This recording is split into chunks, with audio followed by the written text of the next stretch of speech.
Hello, everyone. Good morning. Welcome to my talk, Bye-Bye Query Spaghetti, Write Queries You'll Actually Understand Using Pipelined SQL Syntax. Long title, sorry about that. Who am I? My name is Tobias Lampert. I am an analytics engineer in the business intelligence team at Lotum. I used to be a backend developer in my early career, and about 9 years ago I started focusing entirely on the data space. I work at the intersection of data engineering, data science, data architecture, and data platforms, which is great because at Lotum there's plenty of stuff to do in all of these areas. So who's Lotum? Lotum, we are a game development studio for mobile games. We're located in Bad Nauheim, north of Frankfurt, with about 50 employees at the moment. 3 work in the business intelligence team, including me. And all of our games have 1 billion downloads combined so far. That's billion with a B. These are our 4 biggest games at the moment. There are puzzle games and word games and trivia games. Maybe you know some of them. Who's playing any of these games? Who? What are you playing? 4 Pigs. Woo, 4 Pigs. Very good. Great game. Analytics engineering at Lotum. So at Lotum we have this fairly standard ETL pipeline. This shouldn't look too unfamiliar to most of you. We collect tracking data from our mobile games. We have a couple other data sources. We extract this data and write it to a staging area. From the staging area we transform it in multiple ways, write it to our data warehouse, and this data warehouse is powering all of our analytics. We're dealing with a data volume of about 300 million events per day. And we use SQL everywhere. We use SQL to extract the data, write it to the staging area. We use SQL to transform it in multiple ways in the data warehouse. And we use SQL to power all of our analytics. So it's safe to say I write a lot of SQL code. But there are a few things which I don't like about SQL. For instance, if you want to filter data in SQL, you have so many options. You can do a where, which filters individual rows before your aggregations take place. You can do a having, which doesn't filter individual rows, it filters aggregated data. You can put a filter in your join, and that filters individual rows, but happens before the join takes place. And if your query engine supports it, you can do a qualify, which works like a having for window functions. So there's 4 different ways to filter data, but it's all just filters. It's just at a different point in time when your query is executed.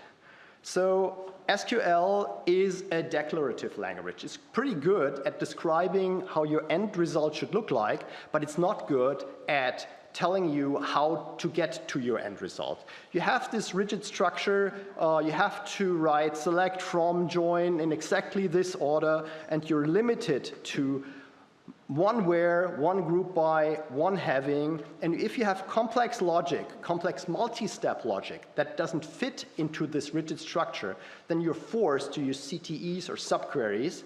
And if you're using CTEs and subqueries, basically offloading parts of your logic into a smaller query, which again has to follow this rigid structure, then you're introducing an inside-out data flow. And in an inside-out data flow, if we look at this sample query here, which uses a subquery, in an inside-out data flow, the data starts flowing from the most nested from clause, which makes the logic pretty difficult to trace. Also, in big queries like this, if you have multiple nested subqueries, hundreds of lines of SQL codes, actually finding and locating the starting point, the table, the source table where you get all your data from in the first place, may be pretty difficult because it's somewhere in the middle of the code. And yes, you can organize your queries using CTEs, but if you do that, then you introduce a lot of boilerplate, the query actually gets longer, and you still cannot read your query from top to bottom because you have to follow all these named references and jump between them. Extending your query, adding additional steps is pretty difficult, and maintaining it with CTEs is not that easy at all. So in SQL, what you write isn't what runs. So the order of the lines of the code you write doesn't match the logical execution order in SQL. So if I have a look at this query, you don't need to understand it. It's just for illustrative purposes. It's a query where we select stuff and join it with another table, filter it, aggregate it, filter it again, calculate a window function, and order it in the end. So how is this actually executed logically? So we start with the source table, which is here in the middle of the code. And we then join it with another table, which is down there. We then filter our data, and the where condition is here. We then aggregate it, and the aggregation code is split in 3 locations in this code. We have a sum up there, a sum down there, and the actual group by in the middle. We then filter this aggregated result. The having is down here. And we calculate a window function, which is up here. And we then do a projection and select which columns we want to have in our end result. This is up there. And in the end, we do a sort, which is at least at the bottom of the code. So what a tangled mess. So this is very difficult for beginners and even more experienced people to figure out in which order is this actually executed logically. And that makes it very difficult to comprehend what actually happens in an SQL statement. But I'm a Python developer. I use data frames sometimes, not all of the times, but I like to use data frames. So how does a query like this compare to a data frame API? Well, in data frame APIs, we have a fluent interface. For instance, in Pandas, we could write such a query like this, where we merge 2 data frames and filter them and aggregate them, filter them again, add a column, and then do another filter.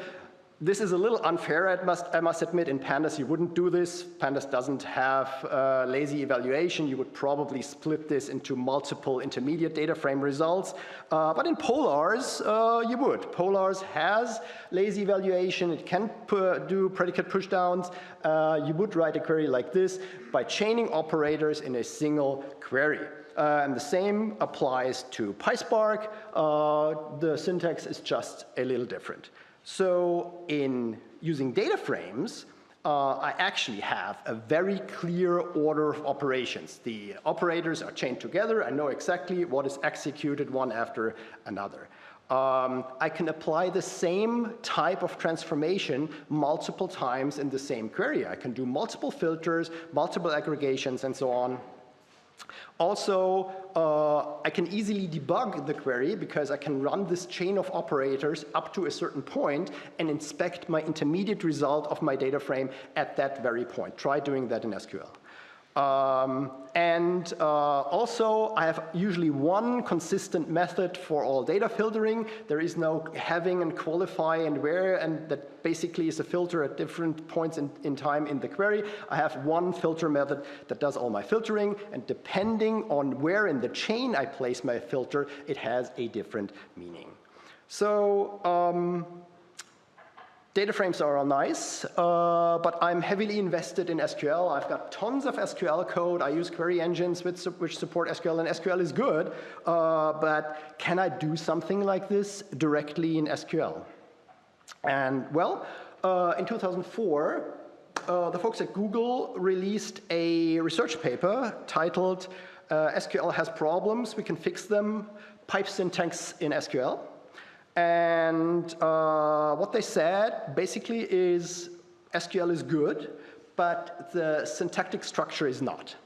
And there is this large ecosystem of SQL users, and the user base is big, and it's been growing over decades, and it's probably going to stay there for another couple of decades.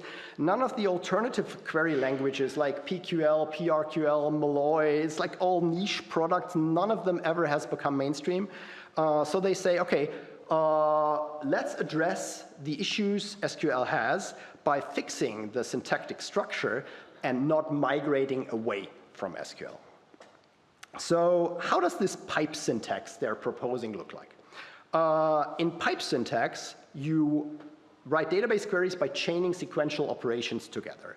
You pass the result of one step as the input to the next, and you create a top-to-bottom, a logical top-to-bottom data flow. You use the pipe character, this weird combination of a pipe and this other character, to send data from one operator to the next. And each operator takes a table as input and produces a new table as output. So it's a data pipeline, basically. The data flows from one step to the next, and it's getting transformed along the way, just as we saw with the data frames. The beauty of it, though, is in pipe syntax SQL, they reuse most of the existing grammar and most of the existing keywords from SQL. So there is a select and a join and a from and a group by, and they behave almost exactly like in traditional SQL. The main difference, though, is in pipe SQL, operators can be applied in any order, any number of times. So you do not need to follow this rigid structure of traditional SQL, and you're not limited to maximum one where, maximum one group by, and so on. So the flow of operations in pipe syntax is basically you start with your input table, you pipe this input table through an SQL operator. The SQL operator performs a filter, join, aggregation, projection, sort, you name it. It's any SQL operation and produces a transformed output table. And you can then pipe this transformed output table again through another SQL operator, which again can perform any of these transformation operations. And you can do this as often as you want until you're happy with the end result, and then take this intermediate transformed output table as your end result. So let's write some pipe syntax together then. How does this actually look like in code? In pipe syntax, you don't need to write select. Any SQL statement starts with select. Pipe syntax, you can directly start with from. From table is perfectly valid pipe syntax. It gives you the entire table with all rows and columns. This is basically the equivalent to a select star from table in standard SQL. You take this table, and then you pipe it to another SQL operator. In this example, we pipe it to the where SQL operator, which works exactly like traditional SQL. It filters the data. So in this, after this operation, we would get the entire orders table filtered so that only rows with order status equals F are in our end result, but we would get all the columns from the orders table. We can then pipe this intermediate result to another SQL operator.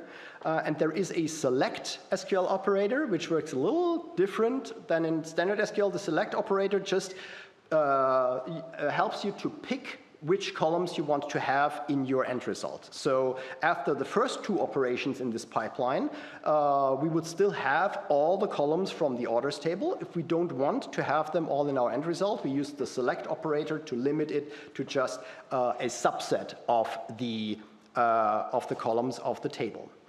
So, and maybe you now notice that a select star is optional in pipe syntax. It doesn't do anything really because having all the columns is the default case. If you omit the select star, it's implicit, so it's automatically applied. If you don't do anything, you get all the columns back. Aggregating data works very similar than in standard SQL. The only difference is there is a new aggregate keyword. The aggregate operator does what group by does in standard SQL. It calculates aggregate calculations like a sum, a count, an average, and so on. The aggregates are calculated for each group, but you can do full table aggregations if you just omit the group by. So if you just say aggregate sum total price as total spend, it would calculate the sum of the total price column over the entire table. It's basically just like in traditional SQL. Joining tables works also very similar to traditional SQL. You have a join operator, which lets you join your table with another table based on a join condition, or a related column. And after the join, the columns from both tables are available for the next steps in your pipeline. Also, this join operator supports all the join types, you know, left join, right join, outer join, cross join. This is all supported. So if we put this all together, we get a chain of multiple SQL operators that perform a complex task could look like this. In this example, we take a source table, we filter it, we join it with another table, we calculate an aggregation, we order it, we select a few columns for our end result, and then put a limit on how many rows we want to have back. Remember though, in pipe syntax, you're not forced to use the rigid structure of traditional SQL. You can put your operators in any order, and depending on the order, this obviously could have effects on your end results. So where I put this where operator, obviously it makes a difference if I filter my data with this operator before or after the aggregation. So you may wonder at this point, isn't this just regular SQL written in a slightly different order? It's not much different to regular SQL. It's just a couple of pipe characters, but like 90% of the syntax is the exact same. And you would be right. Yes, this looks like regular SQL written in a slightly different order, but there are a few distinct advantages of doing this. For instance, the inside-out data flow. As I said in the beginning, in traditional SQL, if you do multiple aggregations, if you have a complex multi-step logic, you need to use CTEs and subqueries because this doesn't fit into the rigid structure of SQL. So in this example here, we have a query where we have to perform a subquery to calculate the number of items per order, and this is the inner query here, and from the number of items per order, we calculate the average number of items per order over our entire table. Let's have a look how this query looks in pipe syntax. In pipe syntax, I can use the same transformation operation multiple times. So there is no need for a nested logic in most cases. I can take my source table from orders, and what was the inner query in my traditional SQL is an aggregate operation, and what was the outer query is another aggregation on top of this intermediate result. So I have transformed this inside-out data flow to a linear data flow, which is much easier to read, which is much easier to debug, and actually much shorter because there's not so much boilerplate code. I don't need to repeat myself, and this is actually one of the main benefits of pipe SQL. In most cases, your queries, the code you write, will be much shorter. Also, development and debugging in pipe syntax is much easier because in traditional SQL, if you do development and debugging, you have to comment out code and you have to be really careful not to break the query and make sure if you reduce your logic that you still have valid SQL code, which usually cannot be done by just like commenting out a few lines or a block of code. In pipe syntax, well, any subset of the first n operators is a valid query. So you can run your query up to a certain point and inspect the intermediate result at that stage very easily. So if you have a complex query like this part here is also a valid query. And this part, and this part, and this part, and this part. So you could we basically comment out the lower block, run the entire query, and check what is my intermediate result at this stage. Also, pipe SQL has a simplified syntax. Some keywords just don't exist anymore. I was complaining about the having and the qualify at the very beginning. This is traditional SQL. It has a where and a having and a qualify. The exact same query in pipe SQL does not have having and qualify anymore. It just has where. I have 3 where filters at different points in time before and after the aggregation and after I calculate the window functions. And these have the exact same functionality as my having and where, but I only have this where operator anymore. So now that you know how to write pipe syntax and how it actually works, you may be wondering, where can I do this? Which kind of DBs and query engines support pipe syntax? So it's probably not surprising that this coming from Google originally, it's supported throughout the entire Google Cloud ecosystem. All the Google products based on Google SQL, and that includes BigQuery, F1, Spanner, Procella, and the open source Zeta SQL, support pipe syntax in the exact syntax I just showed. Databricks fully supports this out of the box without extensions since I think February as of this year. Also Spark in version 4.0, which has been released in May, fully supports pipe syntax out of the box in the exact syntax I just showed you. ClickHouse, it's a work in progress. There is a pull request open for ClickHouse. Not a lot of activity there. The ClickHouse CTO likes it though. He says it's a very good syntax and they should include it. So expect this to be available at some point in the future.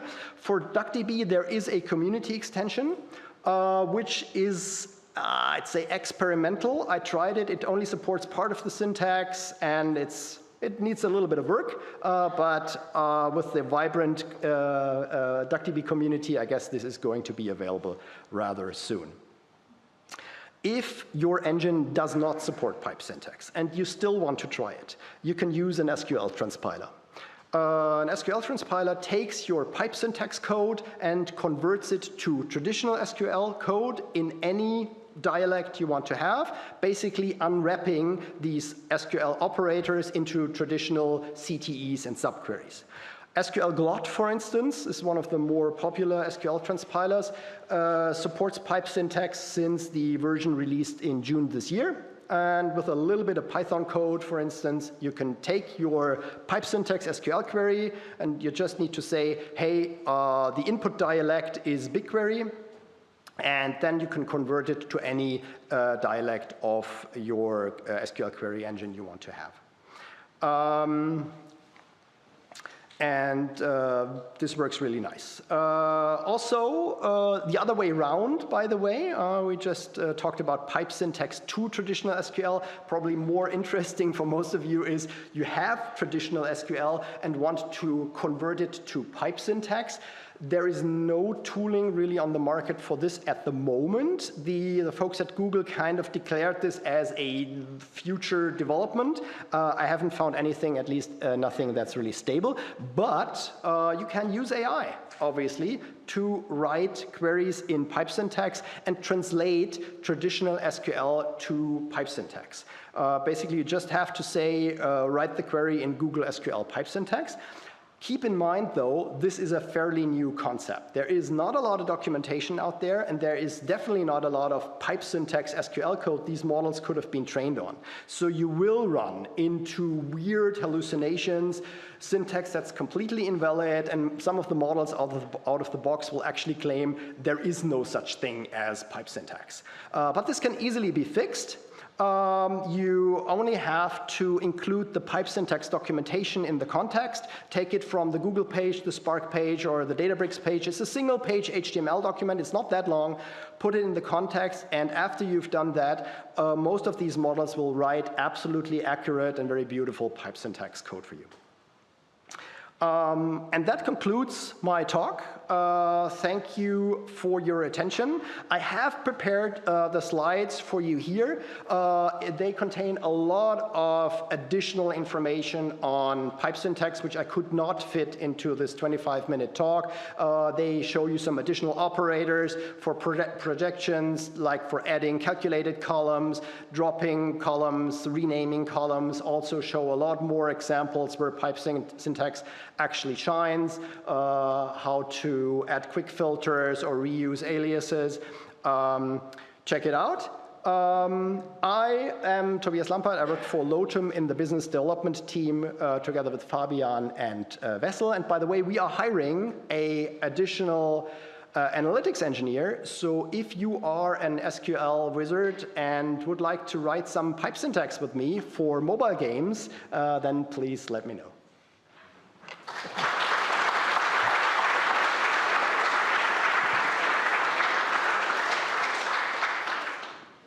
Thank you, Tobias. We have a lot of questions here on the portal. I think the first and the most upvoted one is already covered, which was which SQL dialects or database already allow pipe syntax? Yes. I can quickly go back. This is the current ecosystem.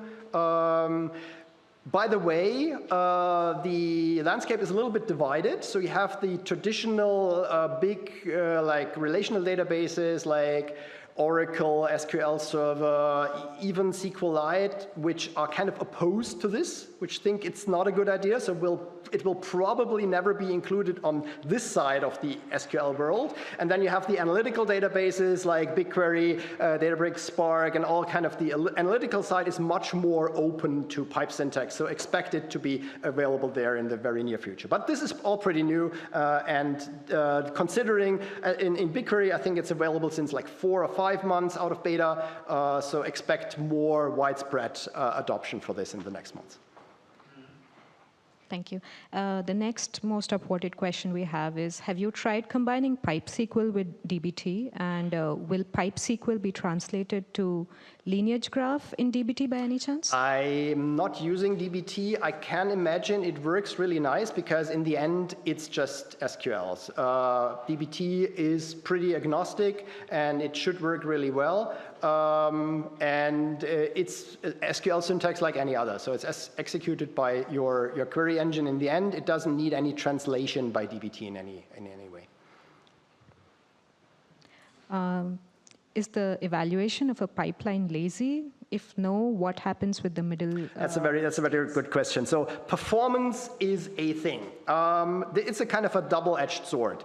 Obviously, I've been talking a lot about logical execution order. There's another layer below that, and that's the actual execution order. So what the query planner does with your pipe syntax is magic. I don't know. So the logical execution order may not match the actual execution order. The query planner may execute these steps in a completely different order. So when it comes to performance, it's sometimes a little harder to tweak, so especially if you're used to like working with relational databases, using indices and maybe even hints in your SQL syntax, then pipe syntax may not be the right thing for you. However, with pipe syntax, sometimes, especially with BigQuery, you can force the optimizer to actually do joins in the exact order and the exact way you want to have it. So it may or may not work for you. Thank you. I think that also answers another question of are there performance downsides in using? Yeah. As I said, performance. I mean, you cannot really tweak the performance really well. Maybe this is going to happen in the future. But if you don't care about performance, then it's definitely much easier to work with pipe syntax. Any chance of seeing this happen in Microsoft SQL Server? Yeah, that's what I just said. Microsoft SQL Server, as it is on the kind of the relational kind of database or transactional database side, not so much on the analytical side. This is the side that is a little opposed to pipe syntax. Especially Microsoft has its own query language called Custo. I don't think it's available in SQL Server, but very widespread in the Microsoft ecosystem. So I don't think they will adopt something that Google proposed. I don't know. I'm not a Microsoft employee. My gut feeling is probably not on the Microsoft side. Can traditional SQL and pipe SQL be mixed in the same query? Yes, they can. I have prepared a slide for this. Maybe it's in the extra content. Wait a second. Okay, no. Sorry about this. No, I have prepared a slide somewhere down there. It's in the slide deck. You can mix pipe syntax and traditional syntax really well. What you can do, for instance, is you can write subqueries in pipe syntax, and the rest of the query is traditional SQL. So this is really nice for extending existing queries or like building on top of queries you've already wrote. Also, you can append pipe syntax to queries which already exist. Basically, take your traditional query and then add a pipe operator and a where SQL operator below that, which does another filter on your traditional result. Which tech stack are you using for your pure SQL approach in terms of message broker, warehouse, and dashboard? The tech stack we use at Lotum is, well, for orchestration we use Airflow. The main query engine is BigQuery, and we use Looker for our analytics. Thank you. Also, slightly longer question, and this is the last one. We choose table orders, did the filtering on order status, and then choose 2 columns in the example you showed. Is it efficient that we filter data on the whole table, meaning also on the columns, that we don't need after all? Any workaround? Yeah, well, efficiency is, as I said, it's a double-edged sword. So, but you don't really, well, from my personal experience, it doesn't make a difference. If you use a select operator to limit the results and then do the filter, the order actually doesn't matter because most probably the query optimizer will do this heavy lifting for you anyway. So in pipe syntax, you don't need to worry about this too much. If the query can be optimized on the execution level, then the query optimizer or the query planner will do that work for you. Phew. That's all. I think we have one last question from the audience, and then we'll be closing the... Thanks for the great talk. There was a slide where you had a alias, I think after a where on its own on a pipe. Was that right? Can you... The alias after where, or the as operator. Yeah, there is, okay, I couldn't mention all of the operators in the talk. There is a SQL operator, do I need to repeat? No. There is an SQL operator which is as, which basically renames your intermediate result, gives your intermediate result table a name. This is valid pipe syntax. Basically, it's just the as you have in traditional SQL, it's just in a separate SQL operator. It is used for renaming the table, so you can use that table alias in subsequent operators. Thank you, Toby. Please give a round of applause for him. And